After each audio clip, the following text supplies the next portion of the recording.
Bom dia, boa tarde, boa noite, não sei que hora você vai estar nos prestigiando.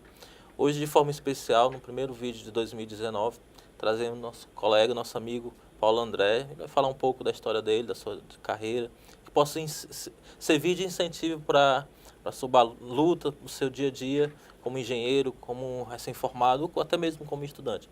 Paulo André, um prazer recebê-lo. Faça uma apresentação para o nosso público que está nos assistindo.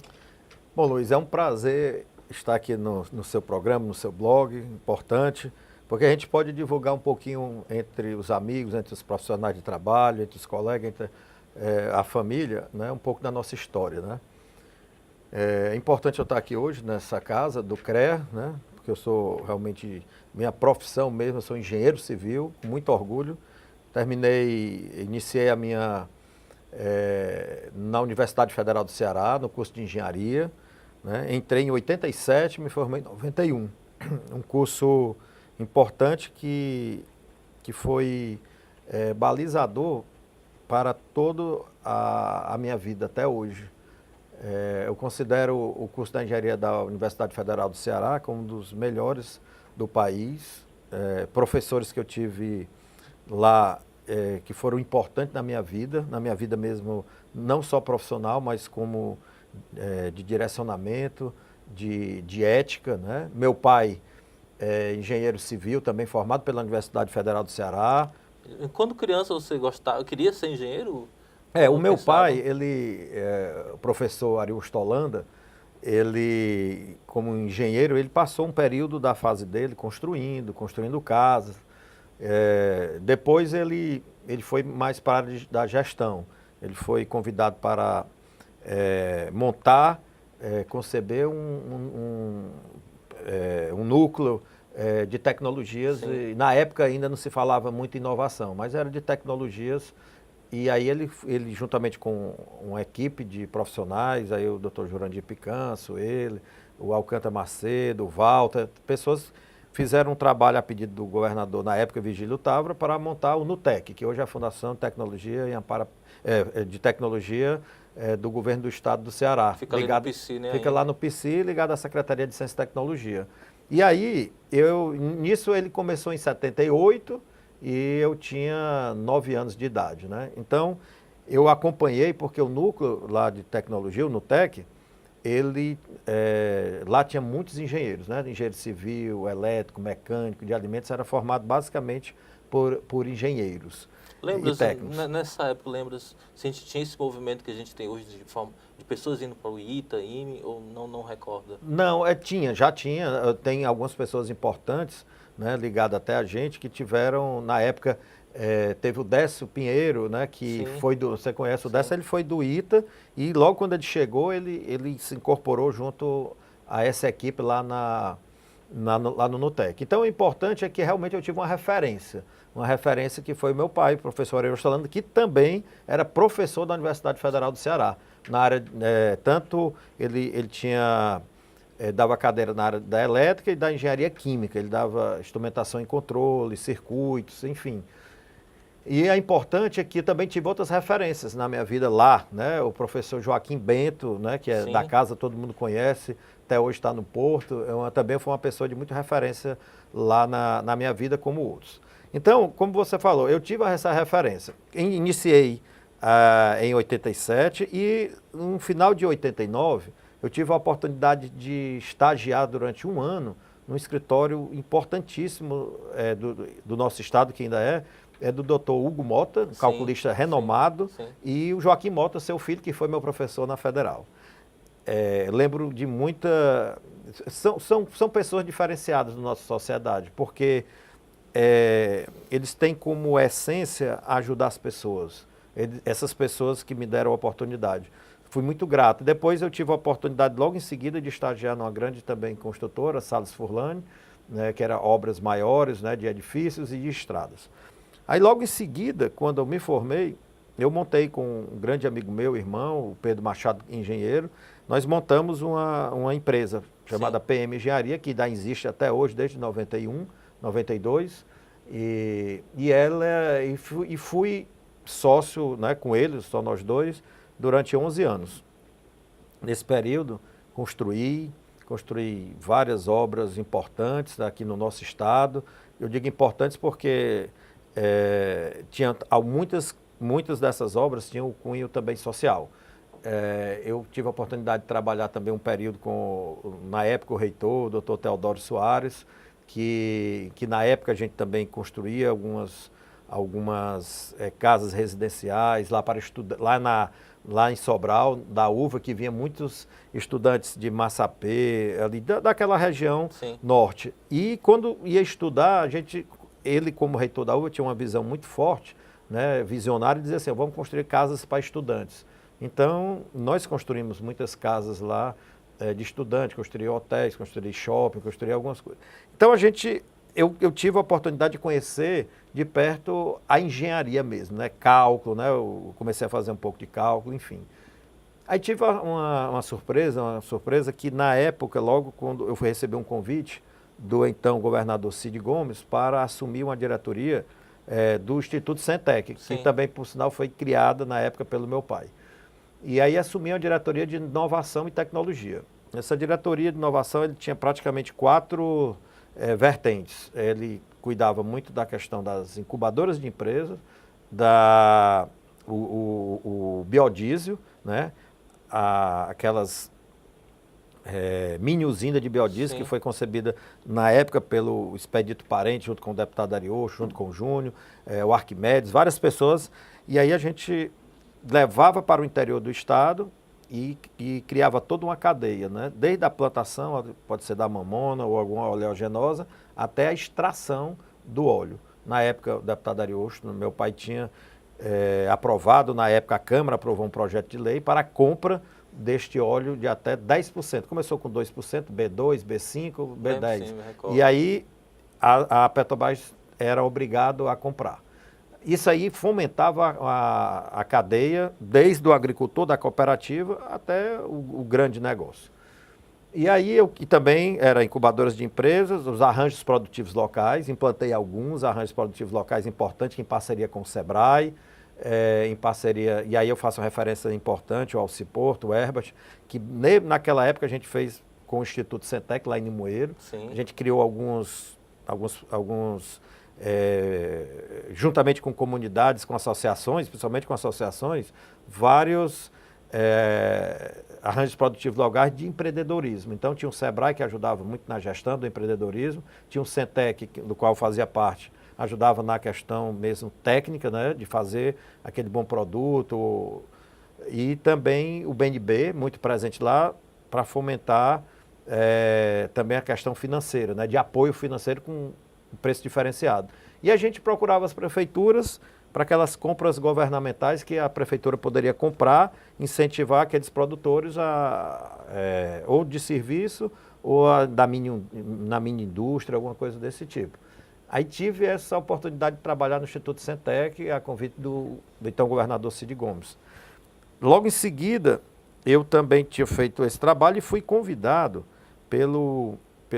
na época, o ministro Pedro Brito, ministro que ele criou, juntamente, isso aí foi na época ainda do governo do Lula, ele criou a Secretaria Especial de Portos, na época a Secretaria Especial de Portos da Presidência da República. E eu tive a oportunidade de ter sido chamado e a gente conversava bastante, começamos a estudar, eu já tinha uma experiência no PECEM, eu era muito curioso, eu tinha ido várias oportunidades no PECEM, tinha uma pessoa lá também muito especial, que era o José Roberto Serra, e ele foi presidente, ele me incentivou, me ajudou muito. E quando eu fui chamado para ser diretor de infraestrutura e gestão portuária, em 2007, lá na Companhia Docas do Ceará. Então eu tive a oportunidade de trabalhar, chamei o professor Joaquim Bento, que já tinha sido diretor, meu professor, e a gente fez um trabalho brilhante nesses primeiros 3 anos, Sim. Eu como diretor de infraestrutura e gestão portuária. Logo em seguida, o ministro Pedro Brito, ele me nomeou como presidente da Companhia Docas, uma responsabilidade muito grande, um desafio muito grande, porque estava na época da Copa, PAC-Copa, muitos desafios. O porto não estava bem, o porto estava deficitário quando nós entramos, né, em 2007, por 20 anos sempre deficitário, praticamente sem infraestrutura nenhuma. E os empregados, os colaboradores lá, os funcionários, desestimulados, né? Sem plano de cargo, carreira e salário há 13 anos. Enfim, tinha um problema estrutural muito forte. E o ministro Pedro Brito, na época, disse, essa diretoria, era o Gonzaga Vale, que era o administrativo financeiro, eu e o Sérgio Novaes como presidente. Só eram nós três, como diretores e presidente. Vocês têm que fazer um plano, vou dar 100 dias para vocês apresentar um plano para mudar toda essa realidade. Essa realidade era melhorar a movimentação de cargas, o desafio de ser superavitário, um desafio de a gente ir atrás de recurso no governo federal e executar mesmo, né? Fazer uma execução orçamentária alta. E para isso ele deu toda a liberdade para a gente montar a nossa equipe. Então, sou muito grato ao ministro Pedro Brito, porque ele disse, você tem liberdade, porque também se você errar, você errou porque não escolheu bem. Não foi eu que escolhi, não foi o fulano. Então, nós tivemos essa oportunidade, quando ele me delegou a oportunidade de ser presidente, ele me disse, Paulo, você vai escolher a sua equipe. A sua equipe, quem escolhe é você. Se der errado, né, você vai ser ocupado. Também se der, né, a gente está aqui ajudando e você vai, ok. Então, tive a oportunidade de trabalhar com pessoas fantásticas lá naquela companhia. Mas eu só vou entender um pouco. Saiu de calculista, projetista, passou em empreiteiro, construção. Isso, construção. Tem um passo muito de ruptura, não? Porque a pessoa projetista, calculista, trabalha com projetos, com números. E aí, quando vai tratar com gente, tem um gap, tem diferença muito... Bom, essa pergunta é importante. Eu sempre tive... dentro da minha casa, lá, né, dos meus pais, né, meu pai, Ariostolanda, minha mãe Olga, meu irmão Max, na época, né, hoje que já tem o outro, o Cacá, mas na época a gente tinha esse viés, até hoje, muito forte da questão humanitária, da questão da educação, da questão do social. Isso foi incutido forte na gente. Então, a gente tem esse viés. Então, não foi difícil para a gente, para mim, por exemplo, sair de uma posição realmente de empreiteiro, de ganhar dinheiro, construindo e etc., para depois ir para um lado de gestão. Mas onde eu passei, tanto no Instituto Centec, que a outra vertente, né, que eu ia falar, era educação profissionalizante também, que a gente também juntava, era o Biodiesel, arranjo produtivo local, incubadora de empresa e a educação profissional, tudo vinculado.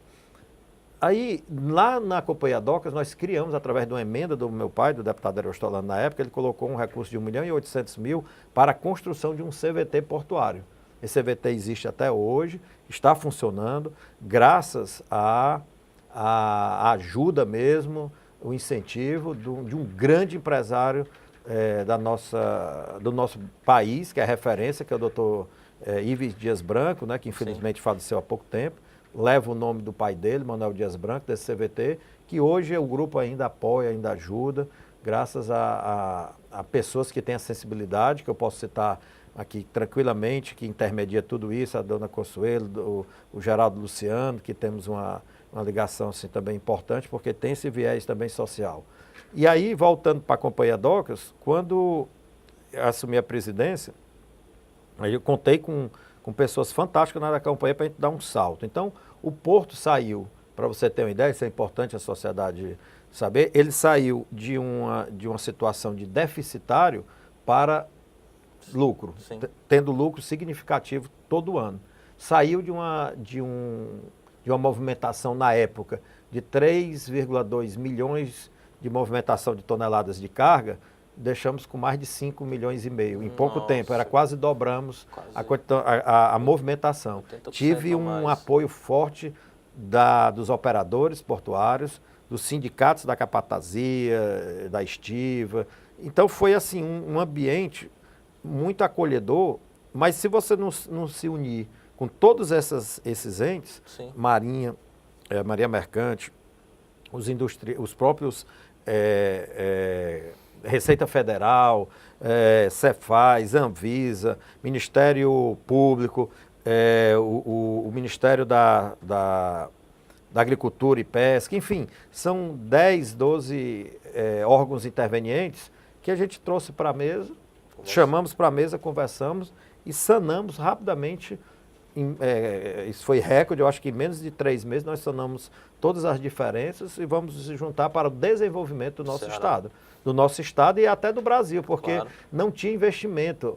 Os investimentos na área portuária eram muito pequenos. Como é que um porto, né, os portos do Brasil, obviamente, não estava tendo a competitividade com outros portos do mundo. Então deixava de vir cargas, até um navio que poderia vir trazer 50 mil toneladas de algum material, de algum equipamento, seja qualquer carga, mas não atracava nos portos brasileiros. Então tinha uma dificuldade. Sim. E aí, na questão da cabotagem e etc. Então, houve um forte trabalho na época do ministro Pedro Brito, e depois, né, eu tive a honra também de trabalhar com um grande profissional, engenheiro civil, que é na época o ministro Leônidas Cristino. Leônidas Cristino é um engenheiro também daqui, nosso, que revolucionou também a área portuária, né? Foi quem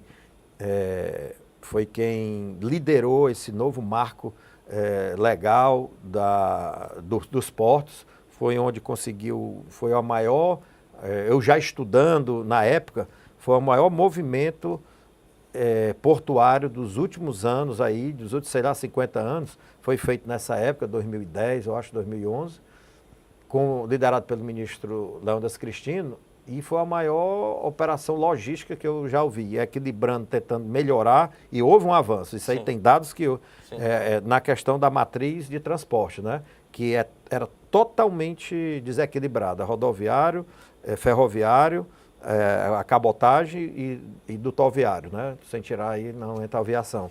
Mas não tinha um equilíbrio. Então foi incentivado muito a questão da cabotagem, melhorou, né? Foi incentivado muito a questão das ferrovias, né? E aí a gente não conseguiu ainda terminar todo esse balanço, mas quando a Transnordestina estiver totalmente operando, já estamos numa fase aí da questão da cabotagem, de melhorar ainda, já tem números e registros melhorando, então melhora, aí tem um equilíbrio, as rodovias ficam menos congestionadas, menos acidentes, menos poluição, as cargas ficam mais baratas, são vários ganhos aí comprovados, né? Então isso é importante. A ferrovia eu tenho certeza que em breve ela estará toda com a bitola 1.6, a Transnordestina chegando nos portos, enfim. Saí da companhia... Calma. Tá. Porque isso desperta muita curiosidade. O projeto embrionário da CSP foi nesse período que você estava? Não, a CSP, ela veio, né, de uma ação aí muito forte ainda do governo federal, do governo estadual, mas foi lá no Porto do Pecém, né? O Porto do Pecém foi construído na época do governador Tasso Gereissati, né? Um grande governador do nosso estado que juntamente concebeu essa área importante lá que hoje chama Complexo Industrial do Porto do Pecém, que ali é um complexo, eu acho que tem mais de 50 empresas lá dentro, tem a âncora, a CSP, colocaram a ZPE lá dentro, tive a oportunidade lá de trabalhar também com pessoas, né, que contribuíram fortemente, aí eu cito aqui o César Ribeiro, que lá fez um trabalho assim, espetacular, e aí com a atração de investimento, atração de empresas dentro da ZPE, que é a única do país que realmente está funcionando. A única, ou não sei se Acre, alguma, mas enfim, é a primeira. Então nós temos...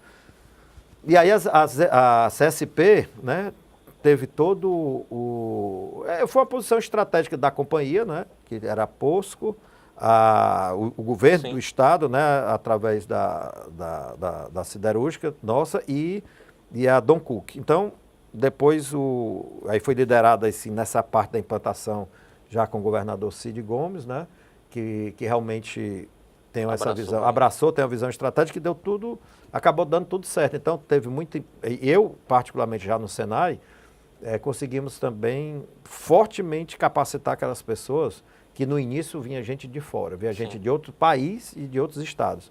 Então, nós fomos chamados, conseguimos capacitar 1.500 pessoas, eles contrataram de imediato, na época, 1.100, e agora nós estamos com aprendizes lá dentro, um processo social muito importante. Fantástico. Aí, quando eu saí do Porto, eu fui convidado pelo esse grande empresário, né, de visão assim, estratégica do nosso país, o presidente Beto Student, que tem e ele me chamou e eu não esperava, até porque não o conhecia, né, do dia a dia, só conhecia como um empresário na época da Agripec, um empresário bem sucedido, e quando ele me chamou foi uma surpresa, né? Foi uma surpresa porque eu estava realmente no Porto fazendo esse trabalho. Quando ele me chamou se eu gostaria de assumir o Senai, eu tinha pedido a ele aí uma semana, mas eu fiquei tão entusiasmado com o Senai, da proposta do Senai, que no mesmo dia eu dei a resposta a ele, à tarde. E esse trabalho no Senai é importante porque a gente está conseguindo capacitar as pessoas para o trabalho, nós estamos fazendo muitos programas importantes sociais. Eu devo, assim, muito ao presidente Beto que ele deixa a gente executar, deixa a gente fazer, obviamente, claro, tendo os controles, a diretriz é dele, sim, mas eu acredito, assim, eu estou lá dentro, estive fora, e o Senai, na época quando eu estava no Porto, foi parceiro do CVT Portuário. Sim. Na época eu estava no Centec, ele foi parceiro do Instituto Centec, e hoje eu estou no Senai, né? Então eu vejo realmente esse crescimento, como cresceu o Senai, onde eu estou, né? Que eu agradeço aqui fortemente ao presidente Beto Studat. Aí o presidente tem um viés assim forte na questão da inovação, né? Ele já trouxe, ele entrou na Federação das Indústrias diz assim, vamos inovar, vamos fazer a coisa acontecer em paralelo, mas ao mesmo tempo é interligado. Educação, conhecimento e inovação. E tecnologias. E aí entrou todo um ambiente importante do SESI, do IEL, todas as pessoas assim envolvidas, o Centro Internacional de Negócios, ficaram todos envolvidos num ambiente altamente propício para o desenvolvimento do nosso Estado. Não existe desenvolvimento, não há possibilidade de um país, não estou falando crescimento, estou dizendo desenvolvido, se não tiver dentro das suas premissas, educação em todos os níveis, sim, educação profissional, aliado à inovação, sim, e também, nada disso também acontece, né? Eu não vou entrar no mérito agora do que eu vou dizer, mas nada acontece se não tiver, se você não cuidar também das competências comportamentais, que aí envolve ética, envolve valores, sim, e aí se o cara pode ser o melhor engenheiro do mundo, pode ter todas as tecnologias, toda a visão, mas se ele não for ético, a coisa é o contrário, né? O efeito é o contrário. Então lá, a gente está num ambiente altamente propício para tudo isso, onde a gente pratica a transparência, pratica a ética, pratica a inovação, pratica a saúde dos trabalhadores, segurança dos trabalhadores, inovação, gestão dos nossos empresários. Enfim, tem muita coisa que está sendo feita e programas importantes, né, que depois a gente poderia, em outro programa, a gente especificar quais os programas também sociais que têm efeito direto nas pessoas e no desenvolvimento do nosso Estado. Vou dar um exemplo aqui rápido. A questão, como é que a gente justifica o nosso país, né, que tem hoje um IDH baixíssimo, sim, que deve ser vamos botar aí mais ou menos aí no 80º, sim, e ter até 5 anos, 6 anos atrás, ele estava em 7º PIB do mundo, hoje deve ser o 9º PIB, né? Há um descompasso, sim, muito grande. O PIB e o IDH. Então há uma concentração de renda muito forte, há uma desigualdade muito forte, aí como é que a gente pode agir? E aí eu tive a oportunidade de ir à Alemanha, em algumas oportunidades, né? Fazer uma imersão. E essa imersão a gente vê aquele país, eu estou me espelhando aqui um pouco dentro, mas tem muitos outros, sim, Coreia, claro, Japão, claro, Finlândia, Noruega e por aí vai. Mas eu me espelhei porque quando você tem um equilíbrio, hoje é o 4º PIB do mundo e o IDH é o 4º melhor do mundo. Olha um equilíbrio. Sim. O desemprego de lá, se olhar hoje no Google, é 3,3, 3,4, estão desempregados. E olha que tem uma revolução industrial, sim, uma indústria 4.0 forte, sim, presente, sim, que também desemprega. Mas é um país que tem um modelo um modelo de Estado, não é um modelo ali de governo. Obviamente, claro, ninguém vai chegar e dizer assim, tudo é perfeito. Não, mas eles buscam realmente, depois de, olha, esfacelado pela guerra, né? Agora, há pouco tempo, Claro. né? 1946, Japão e tudo, e ele, olha a retomada daquele país. Menos de um século. Né? Menos de um século, né? E aí o que é que acontece?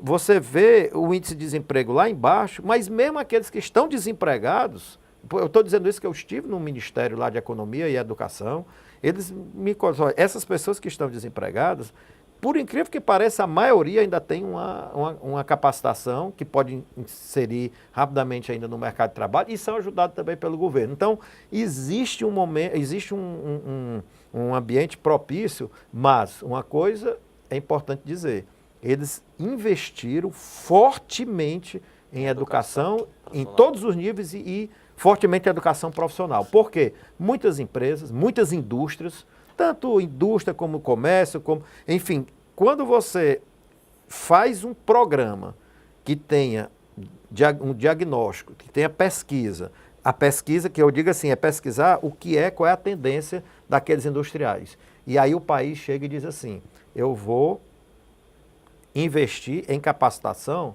naqueles segmentos que estão exigindo, que estão precisando daqueles profissionais. Então eles são assertivos, eles vão bem no foco, e aí cria um ambiente. Fora isso, tem um ambiente na área de inovação que tem um modelo, para mim, perfeito. Eu já estudei alguns outros, mas lá eles têm o governo, com uma plataforma assim, de Estado, né, com uma visão de Estado, a academia, eu digo academia envolvendo universidade, faculdades, institutos de pesquisa e etc., e o setor produtivo. Então, quando você chega... Tríplice, né? Exatamente, chama de tríplice. Esse tripé, quando é bem estruturado, bem feito, que tem um propósito, que tem uma liderança, não tem como... E olha que eu entrei lá, eu pesquisei e vi que é um modelo altamente... como eu vou dizer assim de uma maneira bem clara, ele acaba sendo distribuidor de renda, porque na hora que você pega os recursos e entra numa pesquisa aplicada, e aí os recursos são direcionados, eu pego a academia, o governo entra, e aí, quer dizer, o setor produtivo tem uma dor. Eu digo, olha, a gente precisa melhorar aqui esse produto, esse layout, esse serviço e etc. E aí ele chama a academia, por exemplo, para arranjar a solução, como eu digo, pode ser o instituto, uma faculdade, mas eles vão focado. E aí o governo entra com bolsa, entra com recursos para projetos, enfim. Então há uma engrenagem aí bem bacana. Então é um modelo importante, eu acho que eu não sei se eu ainda vou chegar até lá e viver aqui no Brasil, se a gente consegue mudar toda essa sistemática perversa que é da corrupção, que é do mau uso do dinheiro público, que são dos maus gestores. Eu acho que assim, tanto a corrupção como o mau gestor está bem parecido, porque quando a pessoa não está gerindo o recurso público correto, às vezes tem até boa intenção, mas tem que ser digno de dizer, olha, não dá para mim estar nessa posição. Mas às vezes acontece aqui no Brasil de uma forma muito exagerada. É claro que eu não vou dizer que em alguns países acontece ali, mas não de uma forma como o Brasil acaba sendo governado. Governado e conduzido tudo isso. Indústria 4.0, a gente concluindo. Na Alemanha está bem avançado. No Brasil a gente ainda está engatinhando. Que impacto vai ter no mercado de trabalho? Eu vou citar aqui duas pessoas importantes, né? Meu pai, o deputado Ariosto, e o presidente Beto Studas, e eu também compro essa ideia, dizer assim, a gente já fez o dever de casa da indústria 2.0, né? Nós estamos preparados para isso. É verdade. Né? A gente realmente está preparado. Entendi. A gente fica entusiasmado quando vai para um país desse, que já está rodando bem, a gente, poxa, por que não roda aqui? Por muitos do que eu falei, e a gente não inova.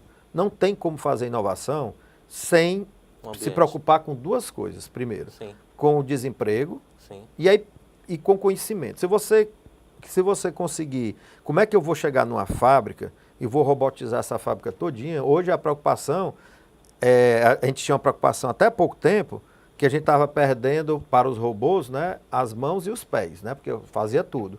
Hoje é o cérebro.